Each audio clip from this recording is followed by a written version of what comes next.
จงเกิดแก่ท่านทั้งหลายพ่อแม่รักลูกพ่อแม่รักษาศีลลูกรักพ่อรักแม่ลูกรักษาศีลสามีรักภรรยาสามีรักษาศีลภรรยารักสามีภรรยารักษาศีลปีใหม่2568สิ่งที่เราต้องการและปรารถนาทุกขณะลมหายใจคือความสุขคือความสำเร็จสิ่งที่เราไม่ต้องการสิ่งที่เราไม่พึงปรารถนาก็คือความทุกข์ศีลห้าเป็นต้นกำเนิดของความสุขเมื่อเราต้องการความสุขเราต้องดำรงตนด้วยศีลทั้งห้าข้อ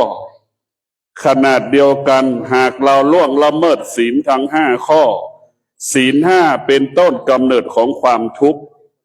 ความทุกข์เกิดจากการล่วงละเมิดศีลศีลเป็นต้นกำเนิดคำว่าความดีศีลเป็นต้นกำเนิดคำว่าความชั่วถ้าเราล่วงละเมิดศีลเป็นเหตุให้เกิดคำว่าความชั่วถ้าเรารักษาศีลเป็นเหตุให้เกิดคำว่าความดีศีลเป็นสัญลักษณ์ของคนดีคนที่ล่วงละเมิดศีลเป็นสัญลักษณ์ของคนชั่วสุขเกิดจากการรักษาศีลเป็นความสุขที่มนุษย์และเทวดาทั้งหลายยอมรับสุขใดเกิดจากการล่วงละเมิดศีลมนุษย์และเทวดาไม่ยอมรับทุกข์ที่แท้จริงเกิดจากการล่วงละเมิดศีลศีลห้าจึงเป็นคุณสมบัติของพ่อแม่ที่ดี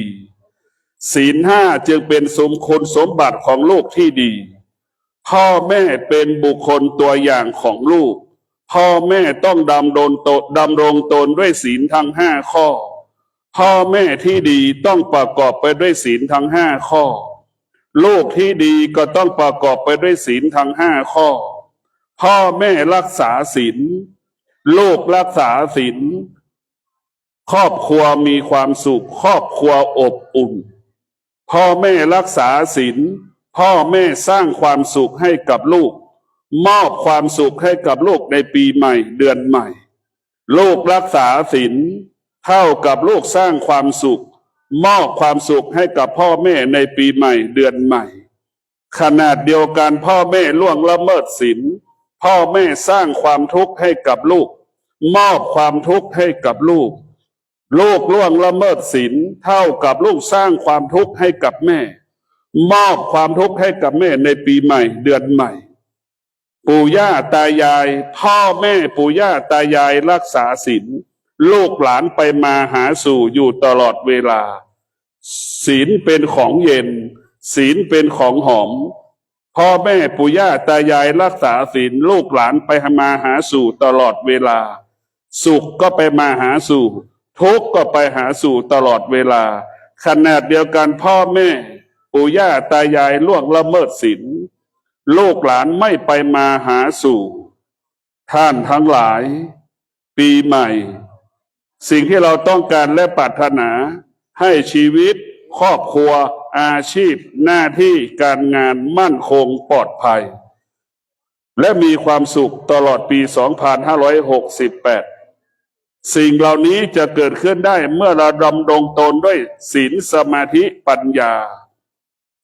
365วันถ้าท่านทั้งหลายมีสติเอาสติกำกับชีวิตควบคุมชีวิตกำหนดชีวิตบรรลุเป้าหมายดังใจปรารถนาทุกขณะลมหายใจ365วันเรามีสติเรามีสมาธิเรามีปัญญาคิดสำเร็จพูดสำเร็จกระทำการใดๆสำเร็จผลดังใจหมายทุกๆประการ365วันหัวหน้าครอบครัวใดมีสติมีสมาธิมีปัญญาครอบครัวนั้นประกอบอาชีพครอบครัวนั้นอุดมสมบูรณ์ด้วยปัจจัยสี่มากกว่าปัจจัยสี่มีเครื่องอำนวยความสะดวกในการดำเนินชีวิตเกิดผลส่งผลให้ครอบครัวนั้นมีความสุข365วัน ลูกมีสติมีสมาธิมีปัญญาลูกผู้นั้นสร้างความสุขมอบความสุขให้กับครอบครัว365วันลูกมีสติใช้ความอดทนใช้วิริยะภาคเพียรประกอบอาชีพเกิดผลส่งผลให้พ่อแม่มีกินเหลือกินให้ครอบครัวมีความสุขครอบครัวอบอุ่นตลอดเวลา365วันท่านทั้งหลายมีความอดทนใช้ความอดทนในการประกอบอาชีพในการดำเนินชีวิตจึงเกิดคำว่าอดทนมีกินมีเก็บอดทนเหลือกินเหลือเก็บอดทนเหลือออมเหลือเก็บอดทนมีแบ่งปันอดทนและมีเหลือและก็แบ่งปันให้กับบุคคลอื่นๆดังคณะหลวงพ่อพระพรหมเสนาบดีได้ร่วมนำวัตถุสิ่งของต่างๆมามอบให้กับเราในวันนี้365วันหากเราดำเนินชีวิตด้วยศีลสมาธิปัญญาศีลสมาธิปัญญาปกป้องคุ้มครองรักษา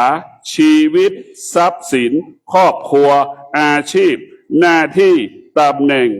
มั่นคงปลอดภัยงอกงามตลอดปี2568ขอความสุขสวัสดีจงเกิดแก่ท่านทั้งหลายตลอดปี2568ด้วยเทอญ